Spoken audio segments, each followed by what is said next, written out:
Katie was driving her son home from a doctor's appointment.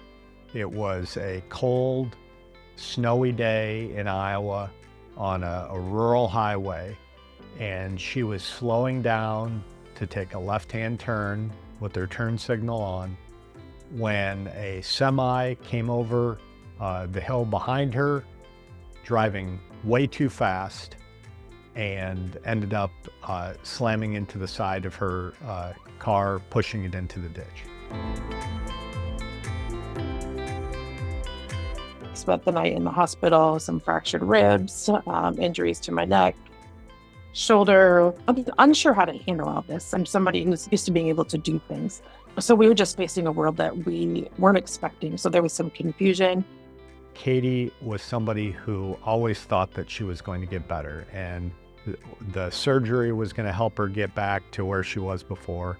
She was very hopeful that she was going to come out of this without any significant financial issues and go back to her normal life. It's kind of like when you stub your toe and you think, okay, it's painful for a little while, but after a while, there's not going to be that pain. But the pain was still there. Mobility was still less. So as I'm not healing and I'm in pain and we're getting these letters and phone calls from insurance companies that I don't know how to answer, or they're telling us things that aren't making sense. It was just one day at a time. And it finally got to the point where we couldn't do it ourselves anymore. I first met Katie when her hometown lawyer referred her to me.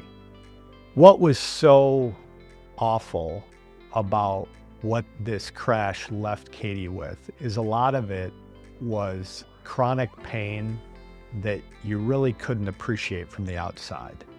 Katie would never miss her kids' athletic events, and she would have to sit outside in the car with her seat reclined back so that she had support on her neck and upper back with the heat on. Her husband would then call her on her cell phone and tell her just a few minutes before her son's match would begin, so she could get out of the truck, go inside, watch her son wrestle, and then go back because her neck and back just couldn't take sitting in the bleachers through a whole wrestling meet. Tim was, again, very empathetic, asked questions, went through the process of what it would look like. He walked us through it. That made it a much easier process for us. The first step was to talk to the trooper who investigated the accident. Thankfully, he had pulled the traffic camera from that intersection, so we had some video of what happened. He took a lot of photographs of both vehicles, so I knew that we had some good evidence showing that she did have her turn signal on. I started to feel pretty comfortable that we could make our case that it was the truck driver's fault. Tim never gave us false hope, like, hey, you guys are gonna walk away with and we weren't looking for that. We were just wanting to make sure, or hopefully get close enough that our lifestyle and our life wouldn't change drastically from before the accident. So Tim always made us feel welcome. He made us feel positive. In the course of interviewing family members, I learned something very important, and that was one of Katie's brothers actually drove past the wreck scene. He just didn't realize that it was his sister who was involved in the crash. And when I talked to him in more detail about that, I asked him why in midday he was driving the direction he was going. And he said, well, because I'm a truck driver too. And I looked at the weather that morning and I realized that it wasn't going to be safe for me to drive an 18-wheeler on the road that day. So I parked my truck and I was actually driving in my private vehicle when I went past the crash scene because I was going to my dad's house to help him move snow. So that's when I realized that that would be our first witness. They worked hard for us. Even in the end, knowing that it was all put in a jury's hands, there was never a time when I felt like they weren't doing everything that they could do, everything in their power. He had people helping him and he was helping them, and just watching them all work together.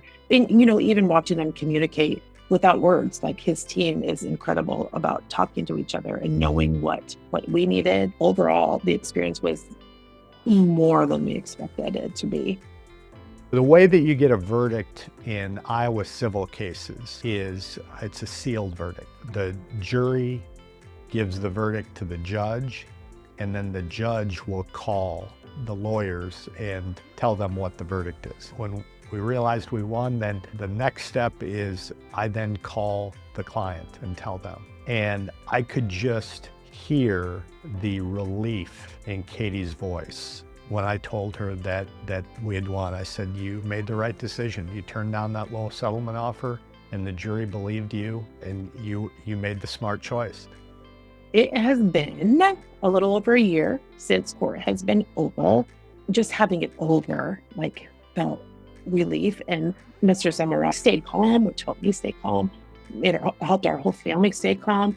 Thanks to that, stress levels gone down. We know he's available to help. He was able to get us a settlement that we are able to take care of the insurance companies, pay for the car that was destroyed, hospital bills, doctor bills that will continue, physical therapy bills that will continue.